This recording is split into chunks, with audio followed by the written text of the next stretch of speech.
I stepped into the banquet hall bathed in dazzling lights, where everything exuded such opulence that it bordered on ostentation. The crystal chandeliers reflected golden light onto the soft silk tablecloths, while the elegantly dressed guests raised their champagne glasses with pride. This was not a place I ever thought I would set foot in, not a place for someone who had been cast aside by her own family. But here I was, at the lavish wedding of Sophia, my younger sister, the very person who, 12 years ago, had watched me walk out of our home with cold, unfeeling eyes without a hint of hesitation. I was not on the guest list. Of course not. Someone who had been erased from the family at 18 had no reason to show up at this perfectly curated event. But fate has a way of playing cruel jokes. And tonight was the moment I had been waiting for over a decade. Walking among the powerful and privileged, I could feel the stares burning into me, the whispers rippling through the air like waves. Naturally, I was no longer that quiet, invisible girl who silently endured their contempt. At that moment, a voice laced with disdain cut through the elegant atmosphere. "What is this, Catherine?" I turned my head and met the sharp gaze of my mother, Margaret, a woman who had never once shown me affection. She smirked, lifting her glass of champagne with a smug expression. "What is that useless girl doing here?" I kept my smile intact. It had been a long time since I had last heard her speak about me, and yet her voice still carried the same dismissive disgust, as if I were an unwanted stain on her perfect life. Sophia stood beside my mother, arms crossed, lips curling into a mocking smirk. Her extravagant wedding gown made her look like the perfect princess in everyone's eyes. But I knew the truth about Sophia. "You're not on the guest list," she said haughtily, loud enough for those nearby to stop and turn toward us. But before anyone could react, another voice rang out, this time filled with shock and a trace of fear. "Wait, she's—" The one who spoke was Daniel, Sophia's fiancé. His face suddenly turned pale, his eyes widening as he looked at me like he had just seen a ghost from the past. I raised an eyebrow, stepping toward him slowly, my heels clicking against the polished marble floor. "Do you really not know anything, Daniel?" My voice was soft, but the weight of my words was undeniable. The room fell into a sudden heavy silence. Sophia furrowed her brows, glancing at her fiancé as if sensing something was terribly wrong. I did not rush. I simply stood there, letting the silence stretch, allowing their gazes to remain fixated on me, waiting for everything to begin unraveling, just as the flawless wedding Sophia had meticulously crafted was about to shatter. Daniel took a step back, his complexion visibly paling. I remained still, quietly observing the reactions of my family, the very people who had once turned their backs on me without hesitation. A part of me wanted to savor this moment longer, but I wasn't in a hurry, because before they could fully comprehend what was happening, I wanted them to remember the night that had changed my life forever. 12 years ago, I stood at my front door, the biting cold of a New York winter night cutting through me like a blade. Snowflakes drifted silently, covering the streets in a pristine white layer that starkly contrasted with the darkness weighing down my heart. My old, battered suitcase rested at my feet, holding only a few pieces of clothing and the small belongings I had managed to grab. The door slammed shut behind me without hesitation. I remembered my mother's final words, not spoken in anger nor sorrow, but with chilling indifference. "You are worthless to this family. I've put up with you long enough." And my father? He said very little. He simply stood there, arms crossed, allowing my mother to make the decision, just like always. And Sophia, just 17 at the time, stood with her arms folded, smirking like she had just won a battle she had been waging for years. No tears, no last-minute pleas, only the freezing wind hitting my face as I stepped away from that door. A door I knew I would never be allowed to walk through again.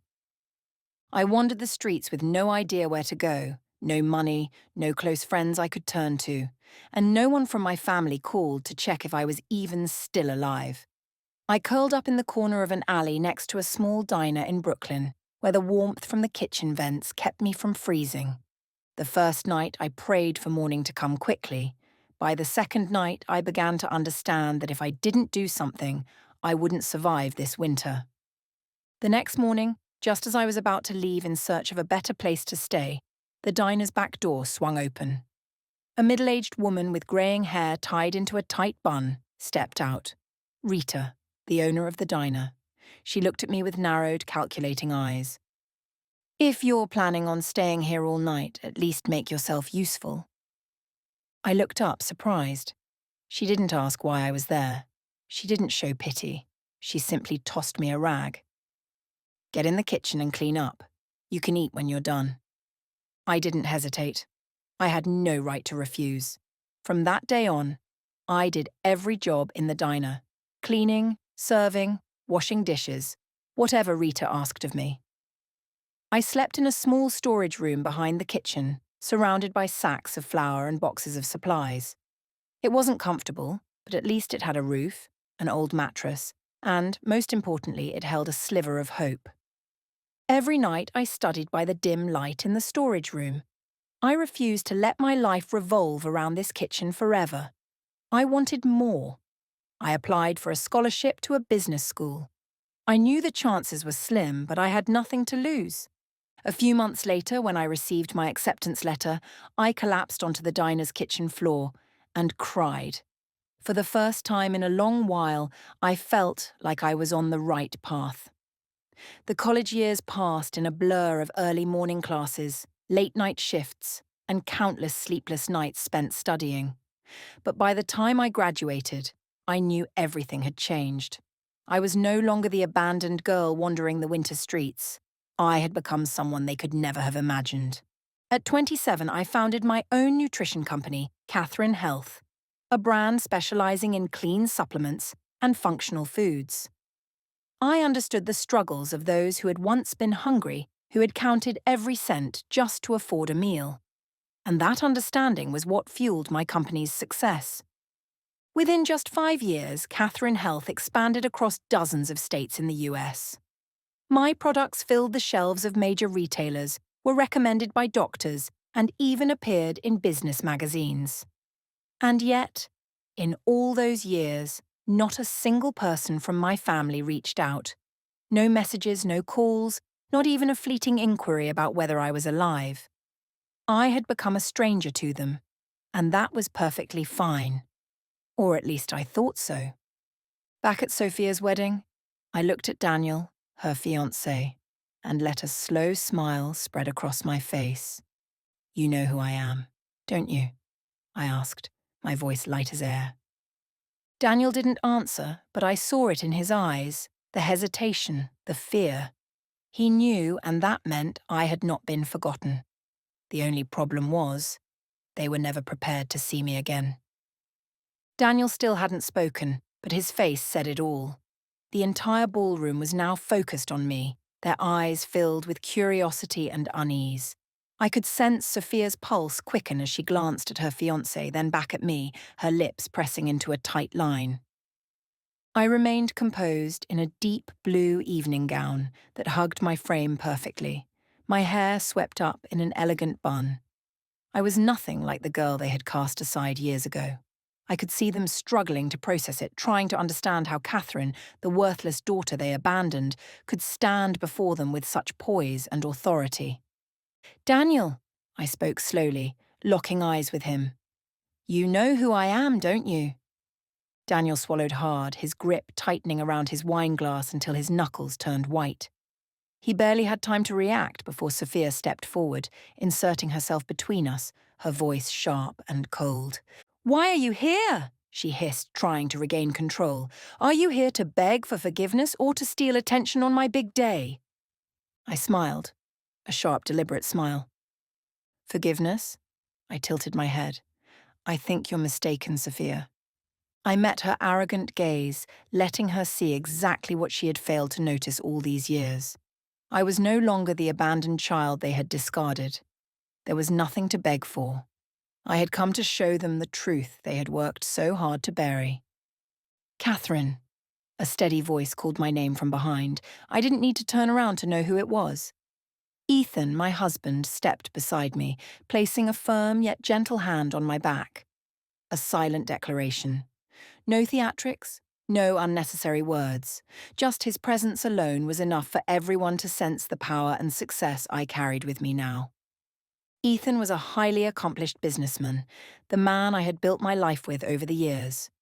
But more than that, he was the only person who had witnessed every effort, every pain, and every moment of growth that had led me to this point. And now he stood beside me, a quiet statement that I was no longer someone to be dismissed. Sophia rolled her eyes and scoffed. "Oh, so you found someone stupid enough to believe in you? How pathetic." She lifted her chin, her mocking gaze sweeping over Ethan, but I saw the flicker of unease in her eyes. "You think just because you married some rich guy, you're suddenly on my level?" I blinked slowly, keeping my voice composed. "On your level, Sophia?" I let out a quiet chuckle. "If I remember correctly, you're the one who built a perfect little lie to deceive everyone here, aren't you?" I saw her expression darken. "What are you talking about?" I calmly reached into my clutch, pulling out a neatly folded document. I held it up, steady and deliberate. "This is your academic record from medical school," I said, my tone as light as ever, but each word struck her like a knife. "Or rather, the proof that you were expelled in your second year." A heavy silence fell over the ballroom. Sophia froze. For a split second, pure panic flashed across her face before she quickly masked it. "You're lying." "Am I?" I shrugged, turning to Daniel. "If you don't believe me, feel free to check for yourself. Surely you wouldn't want to marry someone who doesn't even have a legitimate degree, right?" Daniel stiffened. It was clear this was the first time he was hearing any of this. "Sophia?" His voice was filled with doubt. "Tell me she's lying." Sophia whipped around, snapping at him. "Of course she is. Don't listen to her." But it was too late. The sheer panic in her eyes had already exposed the truth, and I wasn't finished yet. "Not only did you lie about graduating," I continued, my voice eerily calm, "but you also deceived the medical system, your patients, and even your own fiancé."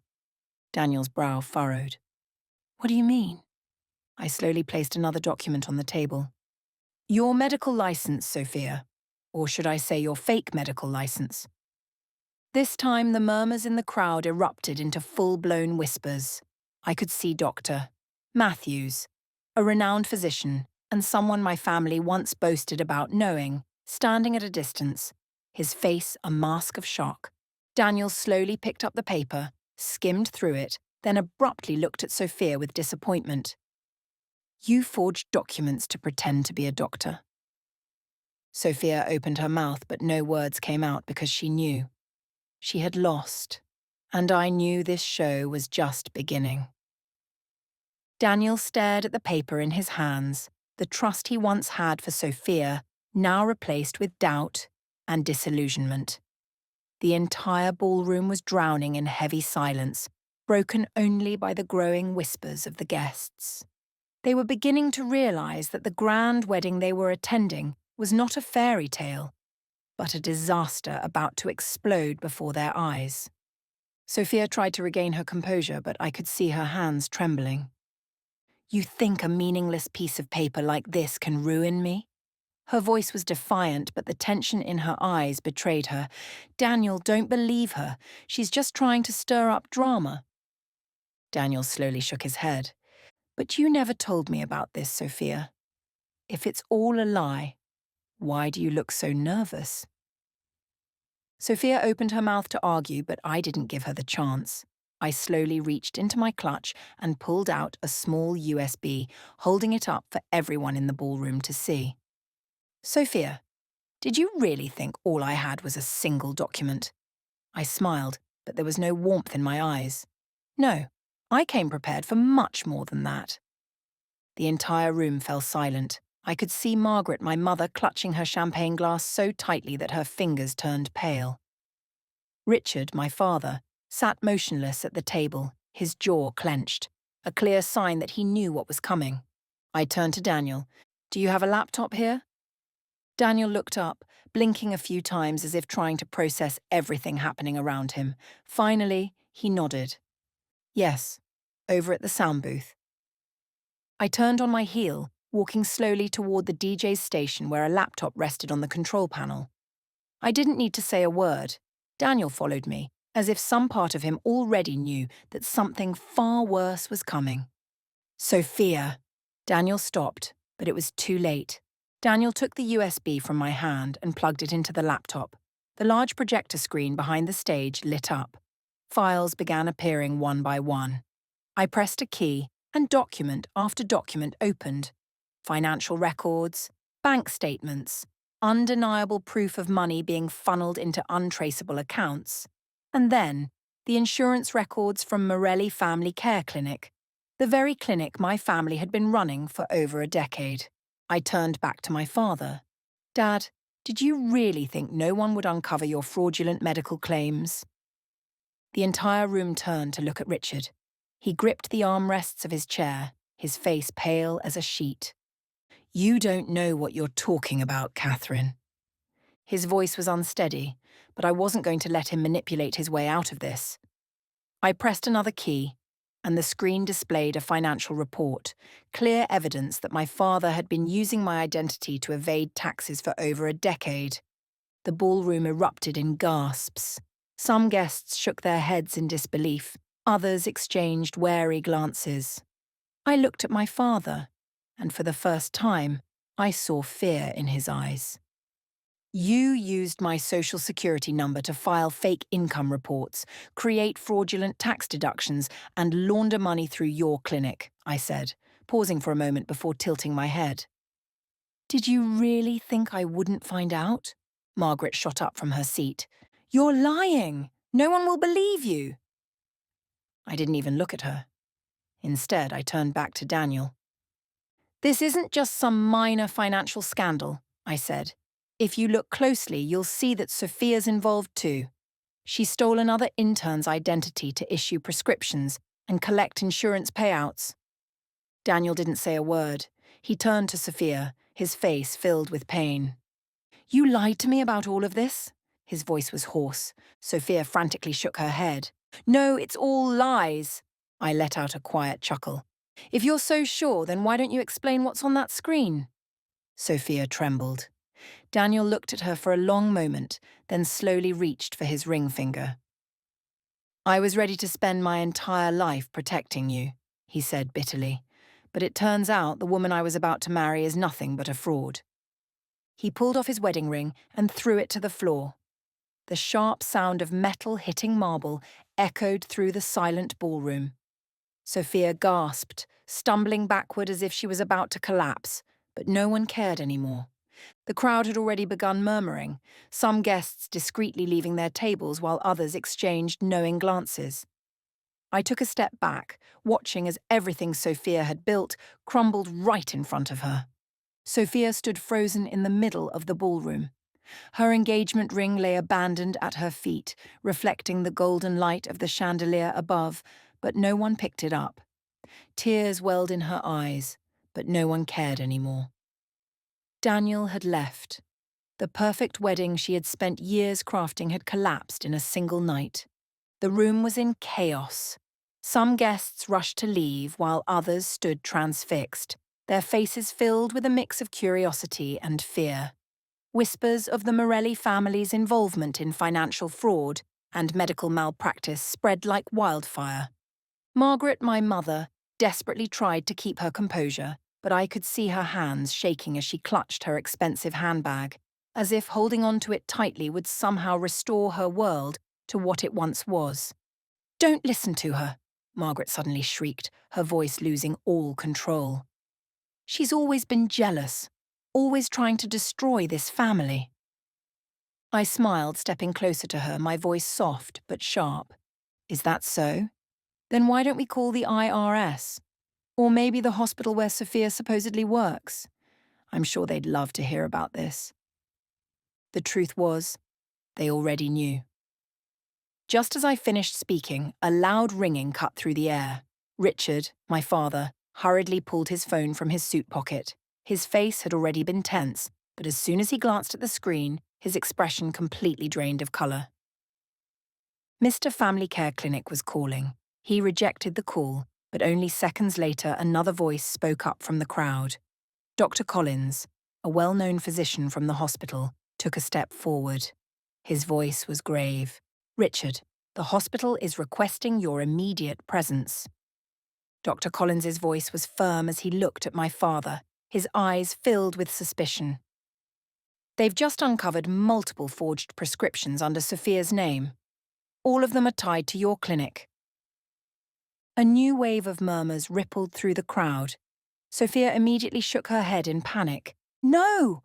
I didn't do anything! Someone must have forged my name!" She screamed, her voice trembling, but no one believed her anymore. And then, right at that moment, the doors to the ballroom swung open. 2 police officers stepped inside. The entire room fell silent, holding its breath. I wasn't the one who called them, but I knew that once the truth was exposed, someone would act before I even had to. One of the officers stepped forward, his voice calm yet commanding. "Richard Morelli, you need to come with us for questioning regarding allegations of financial fraud and insurance malpractice." I glanced at my father. For the first time in my life, I saw true fear in his eyes. "This is a mistake," he tried to argue, but no one believed him anymore. Sophia burst into tears, rushing to grab his arm. "Dad, do something! They can't take us away like this!" "Dad," I repeated, raising an eyebrow. "Sophia, did you really think he was the only one involved in this?" One of the officers turned to Sophia, then spoke. "Miss Morelli, we will also need you to come in for questioning regarding the falsification of medical credentials." Sophia completely broke down. "No, I didn't do anything!" she screamed, tears streaming down her perfectly made-up face. But no one came to help her. Margaret turned to her daughter, then to her husband, as if desperately searching for someone to salvage the situation. But then she realized it was over. Some guests quietly slipped out, others pulled out their phones, recording the spectacle as it unfolded. The Morelli family's reputation, the legacy my mother had spent her life protecting, was crumbling before her very eyes. She turned back to me, her eyes filled with hatred. "You destroyed this family." I let out a soft chuckle, my expression unshaken. "No, Mother," I said evenly. "You all destroyed yourselves a long time ago. I just made sure the world saw the truth." Richard lowered his head, saying nothing, as the officers secured handcuffs around his wrists. Sophia continued sobbing, begging in vain. But no one cared anymore. And me? I just stood there, watching everything fall apart, calm, proud, and with absolutely no regrets. Richard was escorted out of the ballroom in silence. The crowd parted to let the officers pass, but no one spoke up to defend him. His entire life, he had been the one in control, the one making all the decisions. But in this moment, all the power he once held had vanished in a single night. Sophia knelt on the floor, her trembling hands clutching at her expensive wedding gown, now stained by the ruins of her own downfall. Once a perfect princess, she was now nothing more than a broken woman, exposed in front of everyone. She had no fiancé, no dignity, and most importantly, no one left to believe in her. Margaret, my mother, stood frozen. I could see it in her eyes. She wanted to do something, to say something that could turn the situation around. But for the first time in her life, she realized that she no longer had control over anything. I took a step forward, facing the man who once declared that I was unworthy of being part of this family. Richard lifted his head to look at me, his expression filled with resentment. "You think you've won?" His voice was thick with anger. "You're nothing but a traitor. I never considered you my daughter." The entire ballroom fell silent. Everyone was waiting for my reaction. but I simply stood there calm and composed, as if I had been waiting for this moment my entire life. I leaned down slightly, looking him straight in the eye. Your family was lost a long time ago. You just never realized it. Not a hint of rage, not a trace of sorrow. I spoke the words as if they were nothing more than facts. And the truth was, they were.